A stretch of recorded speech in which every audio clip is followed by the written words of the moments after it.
क्या अब हेमंत सोरेन का रिवेंज मोड ऑन हो गया है?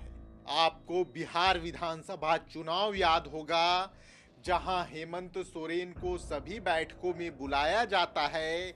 लगता है कि बिहार विधानसभा चुनाव में हेमंत को सम्मान मिलेगा, लेकिन आरजेडी कांग्रेस गठबंधन के तहत हेमंत सोरेन को चुनावी मैदान में निष्क्रिय कर दिया जाता है। जेएमएम बिहार विधानसभा चुनाव नहीं लड़ती, लेकिन जेएमएम के मंत्री से लेकर नेता तक सब एक बात कहते हैं, सबका जवाब मिलेगा। माकूल समय आने दीजिए, हम जवाब देने के लिए तैयार हैं और हम हर एक बेइज्जती का पूरा जवाब देंगे। अब आपको वर्तमान में लेकर आते हैं। असम में चुनाव चल रहे हैं, कांग्रेस और बीजेपी के बीच टक्कर है और जेएमएम के मुखिया हेमंत सोरेन असम के चुनावी मैदान में अपना पसीना बहा रहे हैं। नुकसान किसका है? आप कहेंगे बीजेपी के खिलाफ चुनावी मैदान में है, लेकिन जो समीकरण है वह यह बताते हैं कि ज्यादा नुकसान तो कांग्रेस को हो सकता है। अब राजनीति से अलग शिक्षा की तरफ आपको ले चलते हैं। जेटेट परीक्षा की नियमावली में सरकार की तरफ से भोजपुरी, मगही और अंगिका जैसी भाषाओं को हटा दिया गया है। झारखंड के कई बड़े क्षेत्रों में इन भाषाओं को बोला जाता है, जिसमें लातेहार, चतरा, गढ़वा, धनबाद, बोकारो, देवघर विधानसभा जैसे कई क्षेत्र हैं जहां भोजपुरी, मगही और अंगिका भाषा के लोग रहते हैं। झारखंड बिहार से अलग हुआ है तो बिहार का इन्फ्लुएंस भी दिखता है। भोजपुरी, मगही और अंगिका भाषा बोलने और पढ़ने वाले अच्छे लोग यहाँ पे रहते हैं, लेकिन सरकार का यह फैसला इस वक्त आया जिसे लेकर राजनीतिक बयानबाजी भी तेज है। बीजेपी, कांग्रेस भी अपना अपना पक्ष रख रही है, लेकिन आज हम आपको बताते हैं कि सरकार का यह फैसला किस तरीके से रिवेंज मोड लग रहा है। हम आपको एक एक कर सारे समीकरण बताएंगे। उससे पहले आप बीजेपी और कांग्रेस इस मामले पर क्या कह रहे हैं वो सुन लीजिए। भारतीय जनता पार्टी क्या सोचती है उससे हमें मतलब नहीं है। और जहां तक भोजपुरी, अंगिका की बात है तो इसके बारे में पहले से ही कांग्रेस के स्टैंड क्लियर है कि पिछली बार भी जब ड्राफ्ट जारी हुआ था तो पिछली बार भी हमने इसका विरोध किया था कि काफ़ी संख्या में लाखों लोग इस भाषा को बोलने वाले हैं। पलामू हो, गढ़वा हो, लातेहार हो, चतरा हो, अब संथाल परगना के क्षेत्र हैं या बोकारो, धनबाद के क्षेत्र हैं, तो सरकार भी इस चीज़ को समझती है। अभी कैबिनेट से वो प्रस्ताव पारित नहीं हुआ है और निश्चित रूप से यह बातें रखी जाएंगी कि लगभग 1 करोड़ लोग जो ये भाषाएं बोलते हैं, जो चाहते हैं कि इनको शामिल किया जाए, तो उनकी भावनाओं का सरकार ख्याल रखेगी। और इस पर तो पहले से स्टैंड क्लियर है। पिछली बार सदन में भी ये बातें उठी थी। हमारे वित्त मंत्री राधाकृष्ण किशोर जी ने बातों को उठाया था। प्रदीप यादव जी ने, जो हमारे विधायक दल के नेता है, उन्होंने बातों को उठाया था और सरकार इस पर गंभीर भी थी। लेकिन कैबिनेट की प्रत्याशा में भी इसको लागू किया गया है। कैबिनेट में प्रस्ताव आने दीजिए, उसके पहले सारी चीज़ें क्लियर हो जाएंगी और निश्चित रूप से इस राज्य में सरकार किसी के साथ भेदभाव नहीं करेगी। मौका सबको बराबर का मिलेगा। देखिए, भोजपुरी, मगही ये दोनों द्वितीय राजभाषा के रूप में अधिसूचित है। जब झारखंड के अंदर द्वितीय राजभाषा के रूप में अधिसूचित है तो ऐसी स्थिति में इसको भी शामिल करना चाहिए था और जो परीक्षाएं होती हैं उसमें इसको शामिल करना चाहिए। फिर द्वितीय राजभाषा बनाने का उद्देश्य क्या था? इस तो स्पष्ट था कि भाई झारखंड एक ऐसा राज्य है जहाँ हर भाषा भाषी के लोग रहते हैं और भारी मात्रा में रहते हैं, तो ऐसी स्थिति में उनको शामिल नहीं करके कहीं ना कहीं उनके भविष्य के साथ खिलवाड़ किया जा रहा है। आपने नेताओं की बयानबाजी सुन ली। अब आपको समीकरण बताते हैं कि आखिर भोजपुरी, मगही और अंगिका जैसी भाषाओं पर ही सरकार का चाबुक क्यों चल रहा है। एक बहुत इंटरेस्टिंग और राजनीतिक समीकरण है। आप गौर से इन रिपोर्ट्स को देखिए। जो अभी हम आपको जो डाटा हम आपको दिखाने वाले हैं उसे आप ध्यान से देखिए। उसके बाद आप समझिएगा कि हेमंत ने जो ये मास्टर प्लान चला है उससे बीजेपी, कांग्रेस और आरजेडी तीनों को बड़ा झटका कैसे लग रहा है। चलिए सबसे पहले लातेहार जिला की करते हैं, जहां मगही और भोजपुरी भाषा बोली जाती है। यहां का मनिका विधानसभा विधायक कौन है? रामचंद्र सिंह। पार्टी कौन है? कांग्रेस। जी हाँ, ये हेमंत का चाल है। उसके बाद आपको लातेहार विधानसभा लेकर चलते हैं। मनिका के बाद लातेहार भी, वहां लातेहार जिले की विधानसभा है, जहां के विधायक है प्रकाश राम। पार्टी है भारतीय जनता पार्टी। 2024 में प्रकाश राम को चुनावी मैदान में जीत मिली।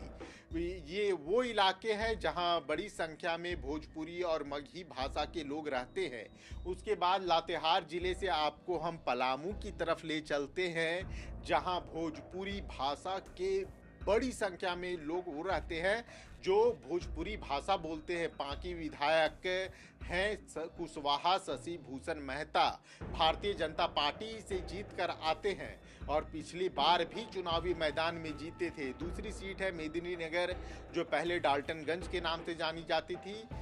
विधायक हैं आलोक कुमार चौरसिया। पार्टी है भारतीय जनता पार्टी। आप समझिए, यह वो इलाके हैं जहां बड़ी संख्या में भोजपुरी भाषी लोग रहते हैं। अब बात विश्रामपुर विधानसभा की करते हैं, जहां के विधायक हैं नरेश प्रसाद सिंह। पार्टी है आरजेडी। जी हाँ, पार्टी आरजेडी है। उसके बाद अब हम छतरपुर की बात करते हैं। छतरपुर से विधायक है राधा कृष्ण किशोर। वित्त मंत्री भी हैं सरकार में और कांग्रेस पार्टी से जीतकर विधायक बने हैं और इस वक्त वित्त मंत्रालय का जिम्मा संभाल रहे हैं। हुसैनाबाद विधानसभा की बात करते हैं। विधायक हैं संजय कुमार सिंह यादव। पार्टी राष्ट्रीय जनता दल। अब आपको थोड़ा समझ में आ रहा होगा कि हम आपको क्यों कह रहे हैं कि हेमंत का रिवेंज मोड ऑन हो गया है। अब गढ़वा जिले की बात करते हैं। बड़ी संख्या में भोजपुरी और मगही भाषी के लोग वहां पे रहते हैं। यहाँ पे 2 विधानसभा क्षेत्र हैं। पहला है गढ़वा विधानसभा, जिसके विधायक हैं सत्येंद्र नाथ तिवारी। पार्टी फिर से भारतीय जनता पार्टी। अब दूसरी सीट की भी बात हम आपको बताते हैं। गढ़वा जिला में जो दूसरी सीट है उसके विधायक के बारे में भी हम आपको बताते हैं और समझाते हैं कि भवनाथपुर विधानसभा क्षेत्र, ये भी वो इलाका है जहां बड़ी संख्या में भोजपुरी और मगही भाषी अंगिका बोलने वाले लोग हैं। विधायक हैं अनंत प्रताप देव।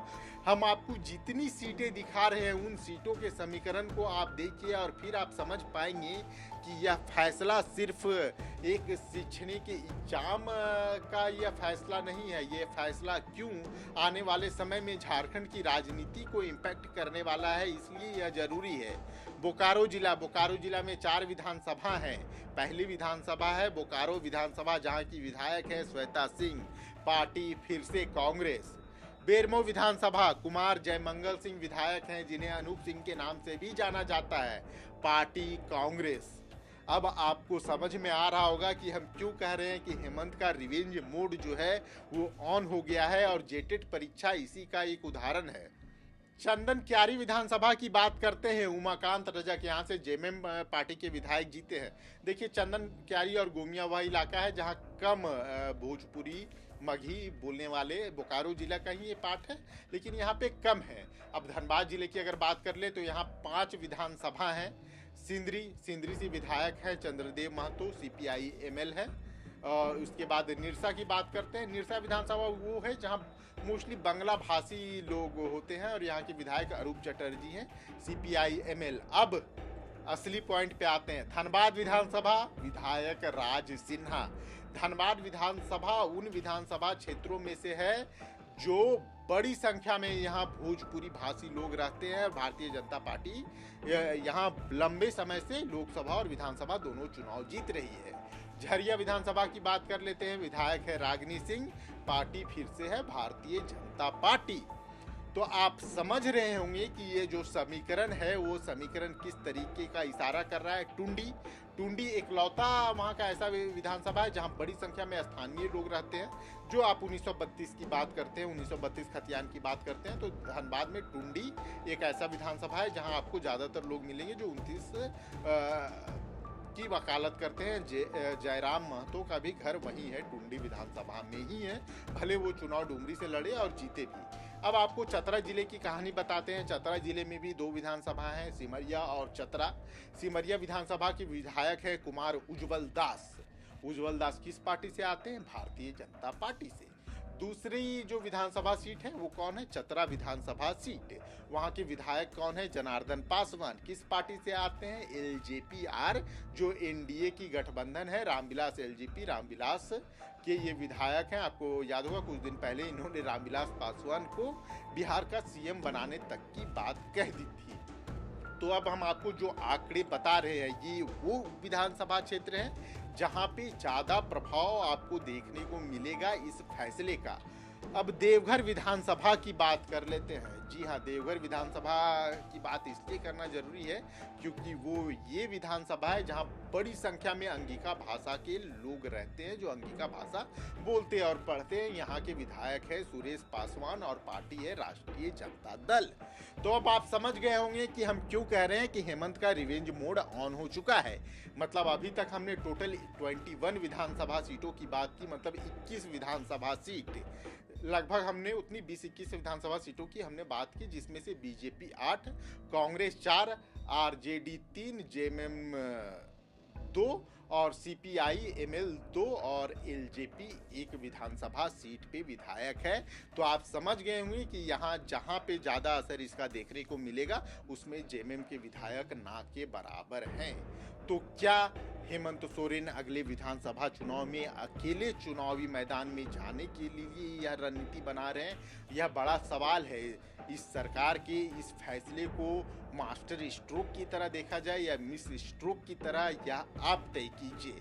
अगर आपको हमारा यह वीडियो पसंद आया हो तो लाइक, शेयर एंड सब्सक्राइब जरूर कीजिएगा। जोहार, धन्यवाद।